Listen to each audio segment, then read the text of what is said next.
క్రీస్తునందు ప్రియులైన సహోదరి సహోదరులకు ప్రభువైన యేసుక్రీస్తు వారి దివ్యనామములో శుభాలు. ఆత్మఫలము 9వ భాగాన్ని ధ్యానిస్తూ ఉన్నాము. ఆత్మఫలం అనేది శరీర కార్యాలకు వ్యతిరేకంగా జీవించే ఏకీకృత జీవన విధానము. అది పాపపు శక్తిని, ముఖ్యంగా శరీర క్రియలను నాశనము చేసి దేవునితో సహవాసాన్ని నెలకొల్పుతుంది. ఆత్మఫలంలోని 8వ అంశము సాత్వికము. సాత్వికం అంటే సాధుగుణము, సహించే మనస్సు. సాత్వికం అంటే ఇదొక బలహీనత కాదు, గొప్ప ఆత్మబలము. సైతానును పాపానికి వ్యతిరేకంగా సత్యం పక్షాన బహుబలంగా పోరాడే ఆధ్యాత్మిక యోధుడి వ్యక్తిత్వాన్ని అనుగుణమైన లక్షణమే సాత్వికము.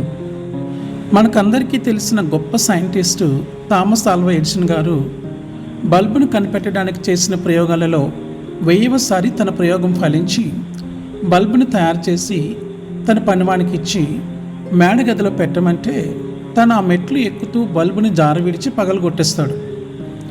ప్రపంచ చరిత్రలో స్థిరస్థాయిగా నిలిచిపోవలసిన ఆ బల్బు పగిలిపోతే సాత్వికము కలిగిన ఎడిషన్ అతనిని ఒక్క మాట కూడా అనకుండా మరొక బల్బుని తయారు చేసి అదే పనివానికి పిలిచి మేడగదిలో పెట్టమంటాడు.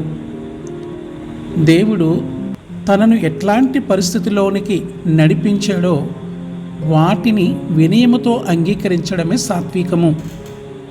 దేవుని కోసము బాధలను అనుభవించడానికి సిద్ధపడే మనస్సు కలిగి హేళన, తిరస్కారం పాలైన, కోపము, ప్రతీకారము చూపకుండా ఉండడానికి సిద్ధపడటమే సాత్వికము.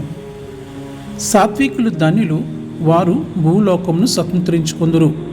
మత్తయి సువార్త 5వ అధ్యాయము 5వ వచనము. ఈ లోకంలో ఇద్దరి మనస్తత్వాలు ఒకటిగా ఉండవు. అట్లాంటి పరిస్థితిలో సుమారుగా 30 లక్షల మంది ప్రజలను ఏకతాటి మీద నడిపించాలి అంటే అది సాధ్యమా? అది ఊహలకే అందదు కదా. అందుకే మోషేను గురించి దేవుడే సాక్ష్యం ఇస్తున్నాడు.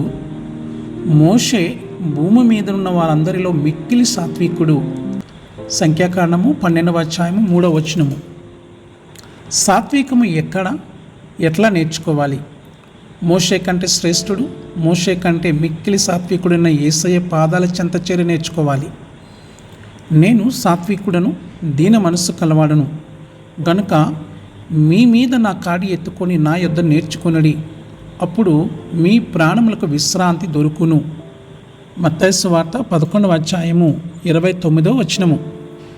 నేడు సాత్వికులు ఆధ్యాత్మికంగా అత్యంత బలిష్ఠులు.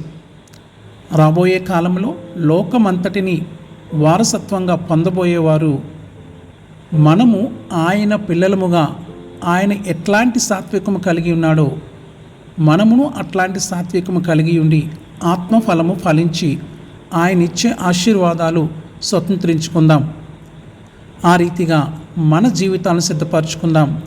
అట్టి కృప, ధన్యత దేవుడు మనకు అనుగ్రహించునుగాక. ఆమెన్.